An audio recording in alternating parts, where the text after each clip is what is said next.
پھر حاتم نے قرب و جوار کے لوگوں کو اکٹھا کیا اور سب میں گوشت تقسیم کر دیا، لیکن حاتم کے اپنے بچے بھوکے ہی سوئے رہے اور ایک بوٹی بھی ان کے حصے میں نہ آئی۔ سخاوت کا یہ جذبہ کہ خود اپنے بچوں کو بھوکا رکھ کر دوسروں کے بچوں کا پیٹ بھرنا صرف عربوں میں ہی تھا۔ یہ وہی حاتم طائی ہے کہ ایک دفعہ ایک جنگ میں رسول اللہ صلی اللہ علیہ وسلم جو ہیں وہ قیدیوں کا جائزہ لے رہے تھے، تو ایک خاتون بہت مہذب انداز سے ایک طرف ہو کے بیٹھی تھی، تو اللہ کے رسول صلی اللہ علیہ وسلم نے پوچھا کہ یہ کون ہے، تو بتایا گیا کہ یہ حاتم طائی کی بیٹی ہے۔ اس پر رسول اللہ صلی اللہ علیہ وسلم اس کے پاس گئے اور اس سے بات کی، تو اس نے انتہائی کانفیڈنس کے ساتھ رسول اللہ صلی اللہ علیہ وسلم سے بات کی، تو آپ صلی اللہ علیہ وسلم نے حکم دیا کہ اس کو رہا کر دیا جائے، یہ اس شخص کی بیٹی ہے جو سخاوت میں بہت آگے تھا۔ حاتم طائی کے علاوہ بھی کئی لوگ ہیں جو سخاوت میں بہت مشہور تھے، بلکہ اصل بات یہ ہے کہ ہر عرب کو بخل ناپسند تھا۔ ایک شخص کی مثال بیان کرتی ہوں، عبداللہ ابن جدعان۔ اس کے پاس کھانے کا ایک بہت بڑا برتن ہوتا تھا جو ہر وقت کھانے سے بھرا رہتا۔ وہ اتنا بڑا برتن تھا کہ اگر ایک اونٹ پر سوار ہو کر اس برتن میں سے کھانا کھانا چاہتا تو کھا لیتا۔ ایک دفعہ کہا جاتا ہے کہ ایک بچہ اس میں گرا اور ڈوب گیا۔ خود رسول اللہ صلی اللہ علیہ وسلم فرماتے تھے کہ میں عبداللہ ابن جدعان کے کڑاہے کے سائے میں دوپہر کو بیٹھا کرتا تھا۔ جنگ بدر میں جب ابو جہل قتل ہوا تو جنگ کے خاتمے پر آپ صلی اللہ علیہ وسلم نے صحابہ اکرام سے فرمایا کہ ابو جہل کی لاش کو تلاش کرو۔ پوچھا گیا کہ اے اللہ کے رسول صلی اللہ علیہ وسلم اس کی نشانی کیا ہے؟ فرمایا کہ اس کے گھٹنے پر زخم کا نشان ہے، کیونکہ میں اور وہ ابن جدعان کے ایک دعوت میں بچپن میں جو ہے وہ شامل ہوئے، تو ہماری آپس میں لڑائی ہو گئی۔ میں نے اسے دھکیلا تو وہ گھٹنے کے بل گرا، تو اس کا گھٹنا زخمی ہو گیا۔ اس زخم کا داغ ابھی تک اس کے گھٹنے پر ہے۔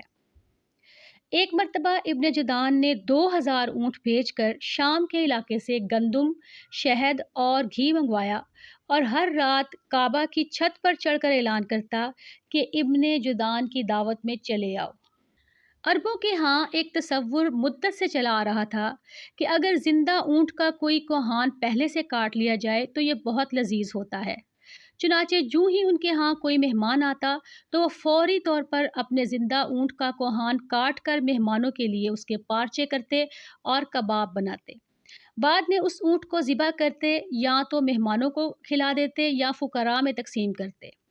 چنانچہ جب بدر کی جنگ میں قریش کے بڑے بڑے سردار مارے گئے اور بعد میں بدر کے کنویں میں پھینکے گئے، تو ایک شاعر نے ان کے مرتبے میں اور ان کی مہمانداری کی تعریف کرتے ہوئے یہ اشعار کہے کہ جس کا مفہوم یہ ہے کہ یہ وہ لوگ تھے جو دعوت کے موقع پر کوہان کے پارچے اور کباب آبنوس کی پلیٹوں میں پیش کرتے تھے۔ مطلب یہ ہے کہ ہمارے ایسے سردار مار دیے گئے جو اتنے مہمان نواز تھے۔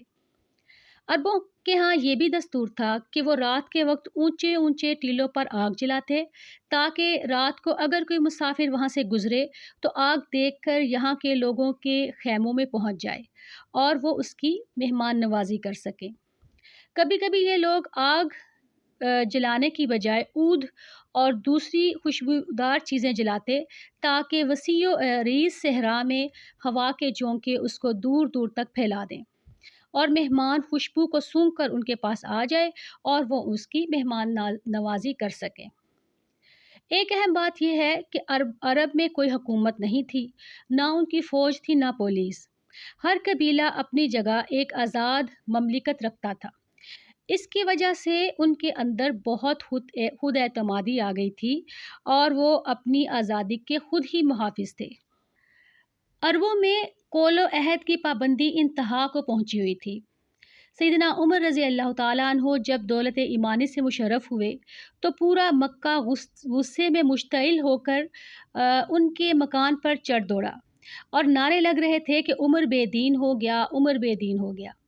سیدنا عمرو بن العاص رضی اللہ تعالیٰ عنہ کے والد عاص بن وائل یہ حالت دیکھ کر سیدنا عمر رضی اللہ کے مکان پر پہنچے اور ہجوم کو چیرتے ہوئے سیدنا عمر کے پاس آئے اور پوچھا کہ یہ ہجوم کیوں تمہارے گھر کے باہر اکٹھا ہے؟ سیدنا عمر رضی اللہ تعالیٰ عنہ نے فرمایا کہ میں اسلام قبول کر چکا ہوں اور محمد صلی اللہ علیہ وسلم پر ایمان لے آیا ہوں۔ یہ بات سن کر اس نے کہا کہ اے عمر، تم میری پناہ میں ہو۔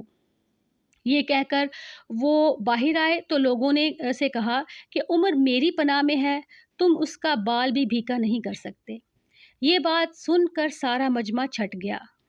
عہد کی پاسداری کے حوالے سے ایک اور واقعہ ہے کہ سفر ہجرت میں جو ماہر سفر سیدنا ابو بکر رضی اللہ نے مقرر فرمایا، اگرچہ وہ مشرک شخص تھا اور اہل مکہ کے مذہب پر تھا، اس کا نام عبداللہ بن اریقت تھا، لیکن اس نے اپنا عہد جو ہے وہ پوری طرح نبھایا اور پوری رازداری کے ساتھ کام کیا، اور قریش کے ہر قسم کے لالچ سے متاثر ہوئے بغیر پوری دیانتداری سے حضرت ابوبکر صدیق اور رسول اللہ صلی اللہ علیہ وسلم کو منزل مقصود تک پہنچایا۔ عہد و پیمان کے سلسلے میں امام مرزوقی ایک واقعہ نقل کرتے ہیں کہ ایک دفعہ ایسا ہوا کہ اللہ کے رسول صلی اللہ علیہ وسلم نے مضر قبیلے کے لیے قحط سالی کی دعا کی۔ 7 سال تک بارش نہ ہوئی اور خشک سالی اور ویرانی چھا گئی، اناج اور پانی بالکل ختم ہو گیا۔ تو سردار، اس قبیلے کا جو سردار تھا حاجب، اس نے یہ ارادہ کیا کہ وہ ایران کے بادشاہ کسریٰ کے پاس جائے اور اس سے پناہ طلب کرے۔ جب وہ کسریٰ کے دربار میں گیا تو اس نے بادشاہ سے کہا کہ ہمارے علاقے میں 7 سال سے بارش نہیں ہوئی، جس کی وجہ سے قحط پھیل چکا ہے اور ہماری زمینیں بنجر ہو گئی ہیں، تو کیا آپ کچھ عرصے کے لیے ہمیں اپنے ملک میں رہنے کی اجازت دیں گے؟ اس پر کسریٰ نے کہا کہ تم لوگ جو ہو وہ غارت گری کرتے ہو، فتنہ فساد پیدا کرتے ہو، ڈاکے ڈالتے ہو، راہزنی کرتے ہو۔ اگر تمہیں میں نے اپنے ملک میں رہنے دیا تو تم ہمارے ملک میں بھی فساد مچا دو گے۔ اس پر حاجب نے کہا کہ ایسا نہیں ہوگا۔ تو کسریٰ نے کہا اچھا کوئی تمہارے پاس ضمانت ہے؟ تو حاجب نے ضمانت کے طور پر اپنی کمان پیش کی۔ جب اس نے کسریٰ کو اپنی کمان پیش کی کہ یہ ضمانت ہے تو کسریٰ کے درباری ہنسنے لگے۔ انہوں نے جو ہے کہا کہ کیا ضمانت کے طور پر اتنی معمولی چیز پیش کر رہے ہو؟ بہرحال کسریٰ نے وہ کمان جو ہے وہ اپنے پاس رکھ لی، اور پھر اس کے بعد جتنی دیر تک وہ لوگ ایران میں قیام پذیر رہے انہوں نے کوئی فساد نہیں کیا۔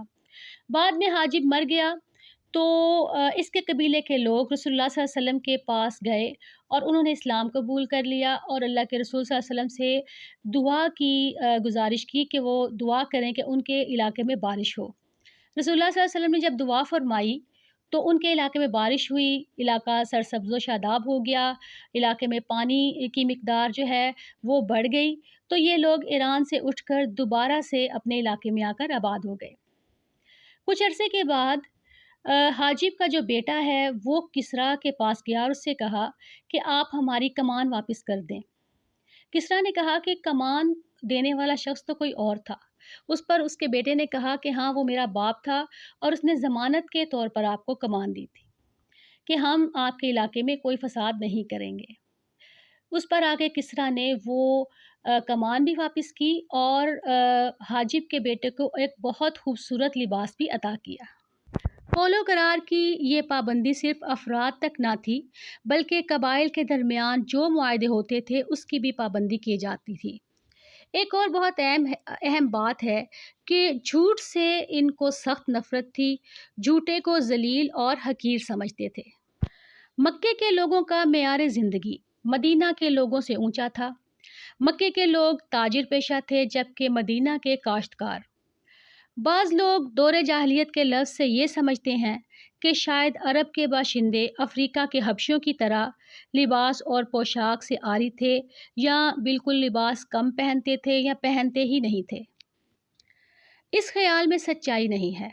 کتابوں کے مطالعے سے پتہ چلتا ہے کہ اس زمانے میں عرب لباس اور اپنی پوشاک کا بہت خیال رکھتے تھے اور دوسرے ملکوں کی طرح یہاں کے رؤساء بھی نہایت قیمتی لباس زیب تن کرتے تھے۔ چنانچہ عاص بن وائل جس نے سیدنا عمر رضی اللہ کے ایمان لانے کے بعد ان کو پناہ دی تھی، نہایت قیمتی لباس پہنتا تھا۔ قمیض میں آستینوں میں وہ ریشم کی کفیں لگواتا تھا اور قبا بھی ریشمی ہوتی تھی۔ یمن کے دھاری دار خاص کپڑے کی چادر اور تہمت باندھتا تھا اور بعض لوگ ہاتھوں میں دستانے اور پاؤں میں موزے بھی پہنتے تھے۔ یہ تھا مختصر لفظوں میں جزیرہ نما عرب کی تہذیب و تمدن کا ایک خاکہ، جس سے پتہ چلتا ہے کہ شہری زندگی کے لحاظ سے عرب کسی دوسرے ملک سے کم نہیں تھے، بلکہ بعض باتوں میں ان سے بڑھ کر تھے۔